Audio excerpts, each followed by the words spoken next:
Today I'm talking about the star Wormwood hitting the earth, what the book of Revelation says, and I'm interviewing Dr. Tom Horn, who has written the book The Messenger, and it is about wormwood hitting the earth potentially in 2029, and he'll be giving you the details on that. And I'll also be answering your questions such as, what about all the recent UFO sightings? What does that mean? I'm Jimmy Evans. Welcome to the Tipping Point Show.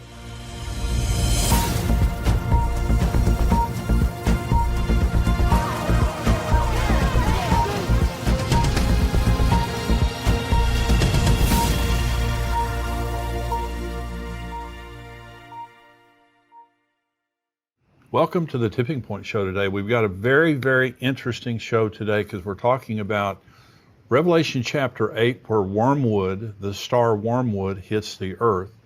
Now, there is an asteroid headed toward Earth that NASA is talking about. All the experts are talking about it hitting the earth in April of 2029, and that's what this book is about by Thomas Horn. And we have a big interview coming, some in the free portion of the program.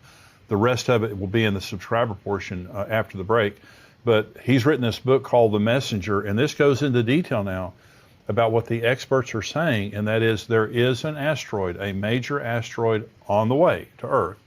And many of the leading experts are saying it's going to hit the Earth on April the 13th, 2029. And so Dr. Thomas Horn is going to be talking about what that means related to the end times and when the beginning of the tribulation would occur. So stay tuned for that. Let me just kind of talk us up to the point of the interview with Dr. Horn.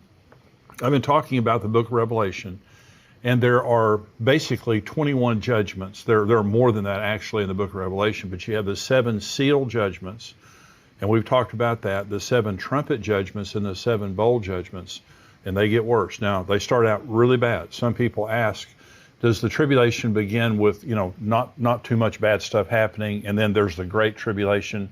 That Jesus is the one that told us in the middle of the tribulation, when the abomination of desolation occurs, he said the second part of that is great tribulation such as never occurred on the earth. And so the last 3.5 years is definitely worse than the first 3.5 years, but the first 3.5 years are very, very severe. The first seal that is broken, there's a rider on a white horse, that's the Antichrist, and he has a bow, he's making war, he goes out to conquer and to make war. Then there's the rider on the red horse, that's the second seal that's broken. Peace is taken from the earth and men kill each other. Okay.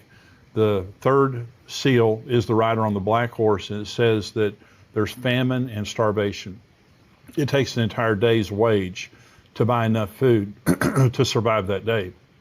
The fourth seal is broken, and it's the pale horse. A fourth of mankind is killed in different manner, by starvation, by sword, and by wild animals. It's just absolutely awful. The first 4 seals are terrible. The 5th seal is broken, and you have the altar of souls, where the people who have been martyred are asking God, how much longer do we have to wait? And the Lord says to him, there's more coming. There's more people who are going to be martyred. And so you need to wait a little bit longer. What that means is there's going to be mass martyrdom during the tribulation, the Antichrist killing people. Revelation 20 tells us about the people who have been beheaded because they would not worship the beast or take the mark of the beast. So this is mass martyrdom during the tribulation. When the 6th seal is broken, something very interesting happens. And this is kind of a preview of what we're talking about with wormwood. It says, and I looked when he opened the 6th seal, and behold, there was a great earthquake, and the sun became black as sackcloth of hair, and the moon became like blood, and the stars of heaven fell to the earth, as a fig tree drops its late figs when it is shaken by a mighty wind. Then the sky receded as a scroll when it is rolled up, and every mountain and island was moved out of its place. And the kings of the earth, the rich men, the mighty men, the commanders, every slave and every free man hid themselves in the caves and in the rocks of the mountains, and said to the mountains and rocks, fall on us and hide us from the face of him who sits on the throne and from the wrath of the Lamb. For the great day of his wrath has come, and who is able to stand? Well, I want to begin. This is talking about the sky growing black, and stars begin to drop like a fig tree drops its figs and all those things. Well, if you saw the movie Greenland, it's a good movie, and it talks about extinction level event that happens when an asteroid hits the Earth. And what you notice in that movie, which is a very realistic movie, is an asteroid is not just one big rock, even though it is ultimately. You have all of these stars, all of these parts of the rock hitting in waves. And so that would be like a fig tree losing its figs. And so we're going to read in just a minute in Revelation chapter 8 now, all of the events, or the first 4 trumpets, are going to sound in Revelation chapter 8. The seals are over. The first 4 trumpets are going to sound, and all of these are the same event. It's all wormwood that is about to hit, that hits, and the effect after it hits. So this is chapter 8. When he opened the 7th seal, there was silence in heaven for about half an hour. And I saw the 7 angels who stand before God, and to them were given 7 trumpets. Then another angel, having a golden censer, came and stood at the altar. He was given much incense, that he should offer it with the prayers of all the saints upon the golden altar which was before the throne. And the smoke of the incense with the prayers of the saints ascended before God from the angel's hand. And then the angel took the censer, filled it with fire from the altar, and threw it to the earth. And there were noises, thunderings, lightnings, and an earthquake. So the 7 angels who had the 7 trumpets prepared themselves to sound. So they're about to sound their trumpets, and as each one of them sounds the first 4 trumpets now, this is all talking about the same event. This is the first trumpet. Verse 7, the first angel sounded, and hail and fire followed, mingled with blood, and they were thrown to the earth. And a third of the trees were burned up, and all the green grass was burned up. So now here comes this asteroid, and it begins to enter Earth's atmosphere. And what happens is the atmosphere becomes superheated. And so just like this star is coming, it's throwing off these parts of it that come in first. That's what it's talking about here. And then everything begins to get burned up. It begins to scorch the earth. Here's the second trumpet, same event. Then the second angel sounded, and something like a great mountain burning with fire was thrown into the sea. And a third of the sea became blood, and a third of the living creatures in the sea died, and a third of the ships were destroyed. Again, this is part of wormwood. This is part of the asteroid that comes and it strikes the ocean. And when it does, it just devastates the ocean and the sea life in the ocean. Okay, here's the third trumpet. Then the third angel sounded, and a great star fell from heaven, burning like a torch, and it fell on a third of the rivers and a third of the springs of water. The name of the star is Wormwood. A third of the waters became wormwood, and many men died from the water because it was bitter. Now you notice that this is affecting a third of the earth. That's a massive amount of geography that this is covering, both in the sea and on the land, and it's making the waters poisoned so that people die when they drink the waters. And now later in Revelation 16, all sea life dies, and all of the waters of the earth are either poisoned or become blood.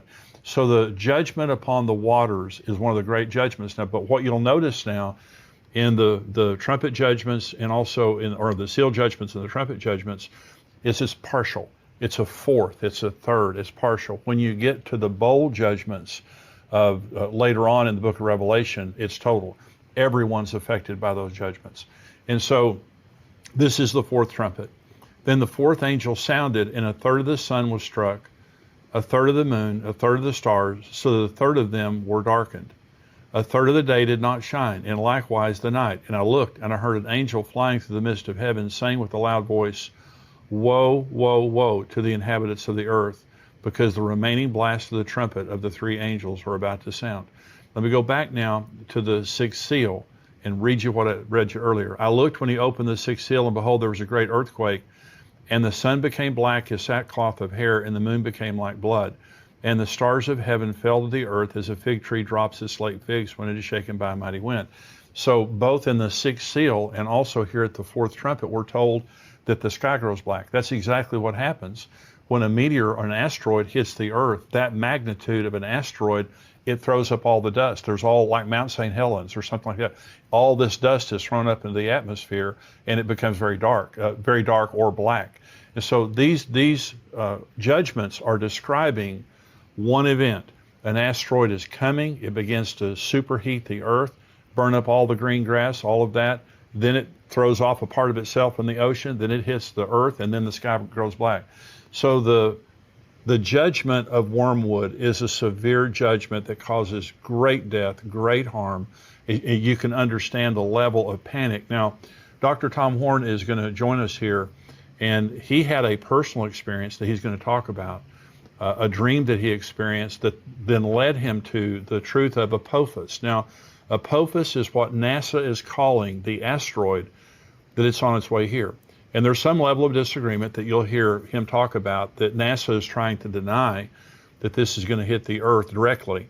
You can imagine the panic that would cause if everyone knew this was happening. And by the way, we have sent up a spaceship for the purpose of finding asteroids and trying to blow them up for the purpose of them not hitting the Earth.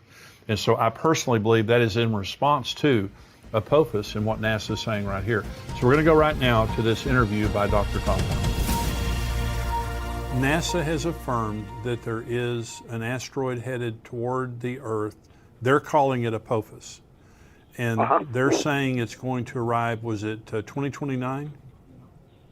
Yeah, Friday the 13th, April 2029. And you may have seen in recent weeks where they're reaffirming something they already did say, and I dealt with it in both the Wormwood Prophecy as well as the new book, The Messenger, in which they're saying that while Apophis is going to make a very, very close miss of the Earth, they are saying that right now they're calling an all clear, saying that it's not going to impact the planet. Now, this is something that your listeners need to really pay attention to. There are numerous scientists that reacted to their most recent all clear, warning that the trajectory that they have made, their calculation of Apophis, is off by as much as 600,000 miles. Good. In fact, the mathematician Harry Lear, he implies that Apophis is going to crash into Earth in 8 years from now, and he even went so far as to send a letter to the President of the United States begging him to have the U.S. government scientists cross-check those calculations immediately, because he says that NASA's either playing a game with the trajectory stats, or they are just they're intentionally misleading the public. And then he ends his letter. Anybody can log online and read his letter. He ends that dispatch with this ominous admonition that he thinks we're already out of time anyway. But maybe if we got on it now, and I think behind the scenes they are on it now, I think it's part of the reason Space Force was formed, that they're trying to figure out how they might be able to mitigate this incoming event. But it's not just Lear. Nathan Myhrvold, who was the head of Microsoft, the science department for Microsoft for many years, he is consistently listed every year in the top 100 scientists in the world. And he recently wrote a peer-reviewed paper that I referred to in the books called An Empirical Examination of Wise, Neo-Wise Asteroid Analysis and Results, in which he not only refutes a lot of the data from NASA, he charges them outright with deliberately misreporting threats by these near-Earth objects and of behaving extremely deceptively with deliberate scientific misconduct. So in other words, he is saying this wasn't an accident on part. They are going out of their way to intentionally cover up very real, potentially imminent space threats, including Apophis. And then there's a video on YouTube that anybody can watch right now that's got the famous planetary scientist and the astrophysicist Neil deGrasse Tyson, very popular figure.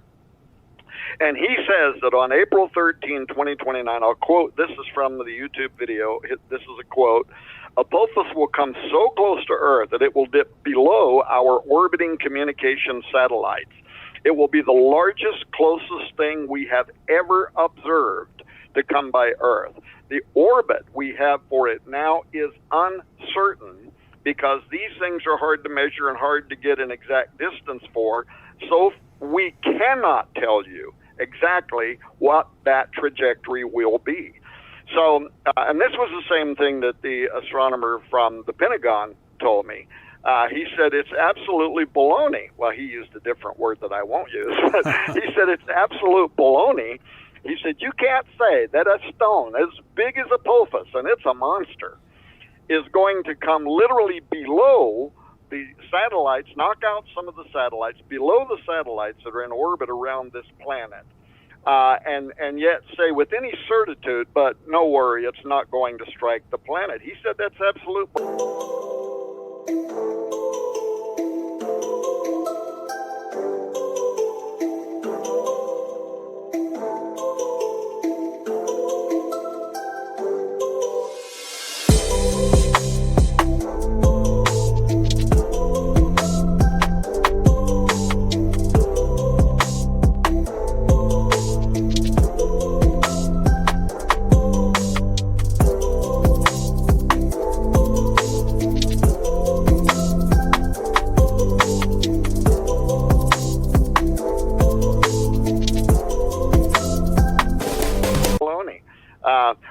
Watch the movie Greenland, where right up until and so you know that in the beginning, NASA, they're all saying, no worries, it's just going to skim past, no big deal, take pictures, draw cartoon pictures of it.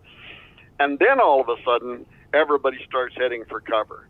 And that is what many of these people believe is going to happen with Apophis. Now, why would NASA be covering that up? Well, it's really obvious, because it would create mass panic. And maybe meanwhile, they might come up with some way to mitigate the incoming of that asteroid. They're sending a spaceship up right now to blast an asteroid. They are. Yeah. That's exactly right, and that's the reason why they are doing that. Well, that's a fascinating interview. I hope that you enjoyed that. Now, we have more of it coming, about 10 more minutes of that interview coming up in the subscriber portion. If you're not a subscriber, please become a subscriber. endtimes.com is where you go to subscribe.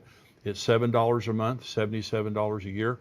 As a monthly subscriber, you get the first month for free. So if you want to just check it out, become a monthly subscriber. It's free for the first month. If you don't want to continue, fine. And if you do, that's great also. But become a subscriber. If you're not a subscriber, I'm going to say goodbye to you. If you are a subscriber, we're going to take a short break here, and we'll be back with more of the interview from Dr. Tom Horn, and I'm also answering questions.